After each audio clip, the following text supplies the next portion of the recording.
D, wait for it, Lightful. Check out the name tag. You're in my world now, Grandma. What's up, nerds? So before I get started on this breakdown and review for this video, I just want to say I'm sorry that this is late. Last week, my computer broke. I had to take it into the shop to get fixed. It was a graphics card situation. I couldn't make videos because I didn't, I have a Mac. If you know anything about Macs, you just take them in, they can get fixed or whatnot, but it takes some time and you got to schedule an appointment kind of thing. It's, it's like a thing. But I did watch Titans and I have to say I liked it. This was probably, I'd say, my least favorite episode, only because stuff happened, but nothing crazy in my opinion, like nothing crazy huge. It's just we learned, that Scarecrow is for sure the one, he's running the whole thing. He's got a master plan, which we don't know what it is, but I'm pretty sure we'll find out eventually. But yeah, and then there was some good things happened in this video, in this episode and everything, and we'll break them all down and all that stuff. But I am quite excited for this season. I can't wait to see what they do next. Before I get started, though, I just want to say that if you like what I do here and you enjoy independent content here on YouTube, please consider subscribing to my channel. YouTube is always changing up their algorithm, and small channels like mine always get pushed to the back of the line. So I please ask that you like, share, and subscribe, and I thank you in advance. So why don't we go ahead and get started on breaking down this episode, because I don't want to waste too much of your time because this is so late and everything. Probably going to get no views, but it's fine. I want to do it because I love this show. Okay, so it starts off with this woman. I do not remember her name. So she's in this diner and everything. She's a British woman. These two cops are sitting here, or sheriffs or whatever they are, highway patrolmen, whatever. They're in love and everything, and they're partners. I don't think that that's appropriate, but whatever. It's fine. It's a show. So they're in love, and he's listening to. He's like, I don't care if anybody knows that I love you. I just want to sit on a beach and have cocktails with you. Yada yada yada. She gets her tea, and she's like, ugh, American tea, because she's like British or whatnot. So they're all happy and in love, and she doesn't like that. Oh, they're state troopers. So they get in their car, and the car won't start. So he gets out to try to start it, and the battery has been cut. So then he gets stabbed in the back, and he falls over. And she's like, oh, Roger, or whatever his name is. She gets out, and she's like, put your hands up. And she throws a knife at her, knocks the gun out of her hand, and then she stabs her and takes their little doll thingy and kills both of them. And then she's headed to Gotham and everything. So we go back to the mansion, and we walk in, and Blackfire is there, and she's all like, Superboy comes in. She's like, men servant, draw me a bath and meet me in my room or whatever to pleasure me or whatnot. That's not exactly what she says, but I can't remember, and I'm not writing down lines. Okay, so he's all like, what? And she's all like, yo, this isn't like home. He's not your manservant. You have to do things for yourself. And she's all like, isn't the little one for you? So then we go back in time, and we see this person breaking into the museum to steal this vase. And while she's doing that, Robin is watching her, and he comes down. He's like, put it down. They start scuffling over the vase and everything. And she takes off her thing, and it's Barbara. So this is kind of like a change to Barbara's past and everything. Because if this happened in the comic books, I do not remember her being a thief. And this takes place on a different Earth. I believe it's Earth 19 in the DC TV universe or whatnot. I personally don't like this, but at the same time, I don't hate it enough to where that makes me hate this show. I'm just like, I don't know if I like Barbara being a thief before she became a hero. And I mean, like, there's nothing in here that says she becomes Batgirl. That's the whole thing. So then they go and they have a drink and everything, and they're talking things over, and they end up stealing a bunch of stuff because she's like, trying to get back at her dad or whatever, being perfect or some crap like that, daddy issues. So then they're making out, but he sees the bullet wound, and he wakes up, and he was having a vision on top of it. So Starfire, she patches him up and everything.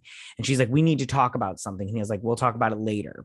And she's like, ugh, and everything. I can't remember what else they talked about before that, but it doesn't even matter. Oh, he talked about how he lost Scarecrow and everything. So then she comes into the kitchen where Superboy is making pizza.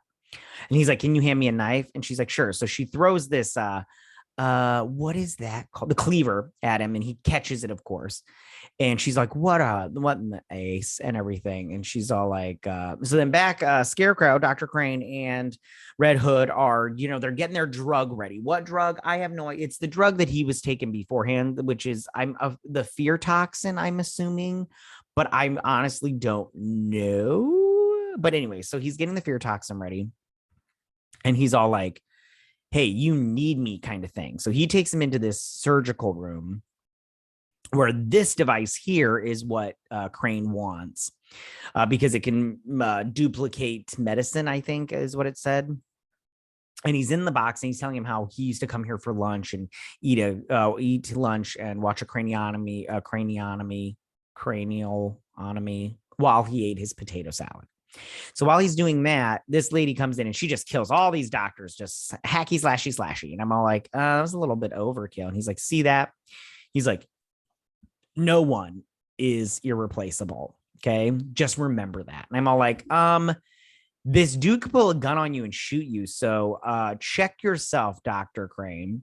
So back at the mansion, she's doing the dishes. She's like, what are you doing? She's like, I'm doing the dishes. Everybody does dishes around here. And she's like, have you sunk so low? And she's all like, no. She's like, that's not how it works. We're a team. Since Robin comes in, Dick Grayson, she's like, oh, clearly he's your manservant or whatever, not the little one. And he's like, hey, we need to go this way. There's, have problems or whatever. So she leaves and they go to the hospital to see the crime scene. And while they get there, this guy's all like, listen, I've been told by Commissioner Gordon, Barbara, not to let you in. You're not allowed in. And she's all like, listen, she's like, we can't have all this stuff going on and have our hands tied behind our one hand behind her, tied behind our back. You need to fix stuff with Barbara now. And she's right. So he sees the camera and he's like, I know what to talk to her about. So he goes and he apologizes. He's like, listen, I messed up. I shouldn't have done that. And she's all like, listen, best thing for you to do is if you want to help me out, stay out of my way kind of thing. He's like, you need to get Oracle back up online so we can find this person. And she's like, no.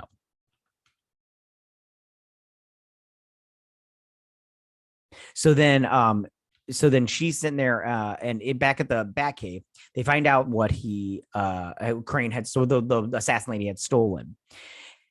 And basically they figure out that it just duplicates medicine. I'm just assuming that they can make their fear toxin thing and then just duplicate it at rapid pace. And she's and then Blackfire's like, you need to hunt down the lower deck people, like the rats of the city, but the rats of the crime people, because there's always somebody that's unhappy and you can find out more information if you beat it out of them kind of thing, or just talk to them. I'm not sure which one it was. She's like, no, we're not going to do that. So they find the lady that makes the machine and they go to talk to her. But when they get there, Blackfire, she's like, get back in the car. And she's like, listen, I can't put you back in prison. I can't, send you home because you destroyed my ship. What do you want me to do with you? I can't do anything with you. So you need to just sit in the car. She gets back in the car and she goes in and everything, breaks open the door and everything. And Superboy is sitting here talking to her. And he's like, I like your idea. I thought it was a good one. And she's like, you're Kryptonian. And he's like, half and everything. So this doctor's hooked up and she's got the same bomb that Hawk had on him.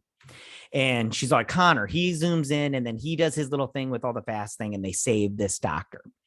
He talks to her because he's half Lex Luthor. He talks to her about what's going on and everything and what he thinks that they could do kind of thing. I'm not quite sure what he says because it was a lot of science jargon and big words. And I'm all like, I don't know what any of that means. So they see that Blackfire is gone and they go looking for her. Him back at the base. He's helping Dick bust in even though he's mad at Dick. And he busts in to get Oracle. So he's all like, okay, and everything. She's in there and this woman comes in. She's like, they want a comment. The paper wants a comment on how Crane escaped. And she's like, no comment.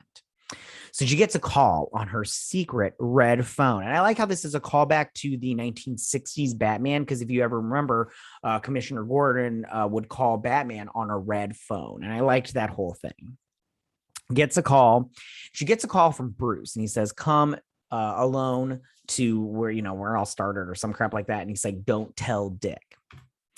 So then these people are scientists that are making up Crane's special formula for whatever it is that he's doing. I don't know what he's doing. I'm not going to even guess because every time I have a theory, but every time I have a theory, it's always wrong. But I'll be honest with you. Sometimes my theory is a lot better than what they come up with.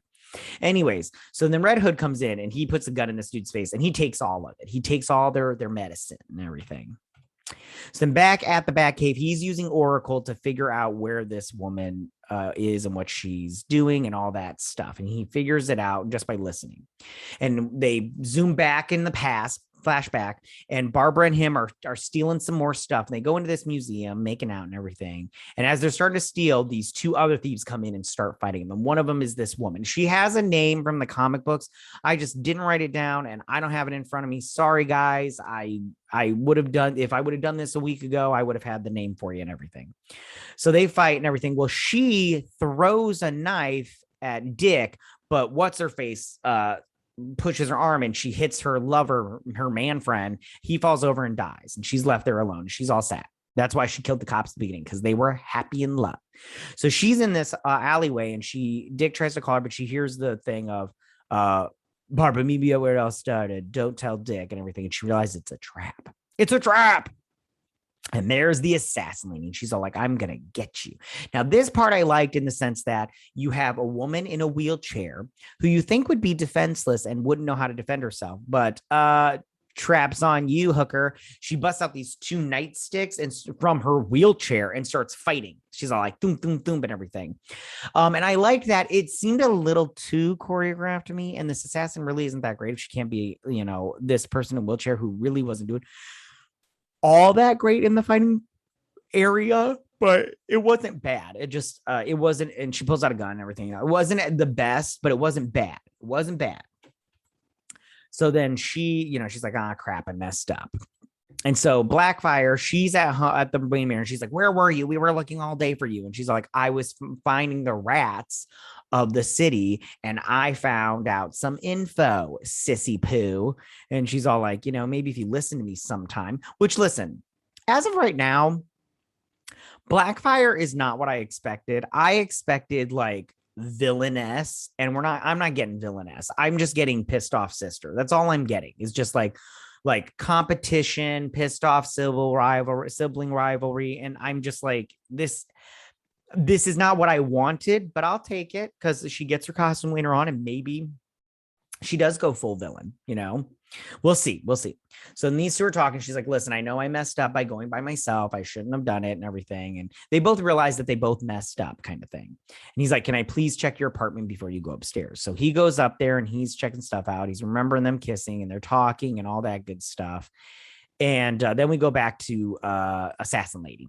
She goes in there and she talks to him and she's all like, I got her because she flashed her. Sorry, she flashed her with this light and she got her little eye retina thing. For what? We will find out.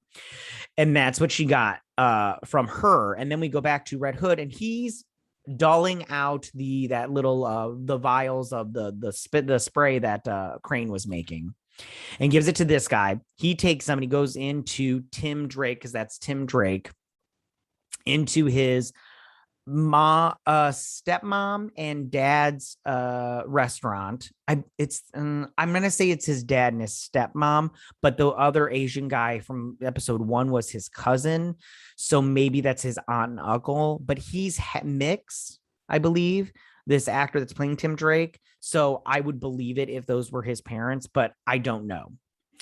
So they get shot, or at least the dad gets shot. He's all bleeding and gosh, what's his face? Is he Tim Drake? No, he's not Tim Drake. He is. Oh, shit. I don't remember. I'm losing track of all these Robins in this show. No more Robins. No more Robins. Anyways, so he's bleeding and everything, and he's probably going to die because that's good for the story. And he takes a puff and then he walks away.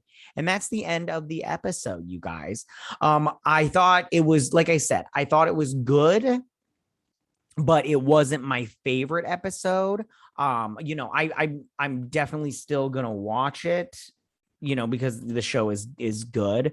But like I said, it just wasn't my favorite episode. No, but it wasn't bad. Wasn't bad at all.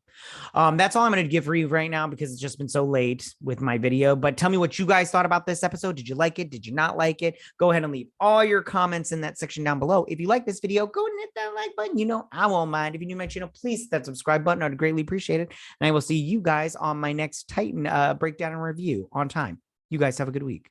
Bye.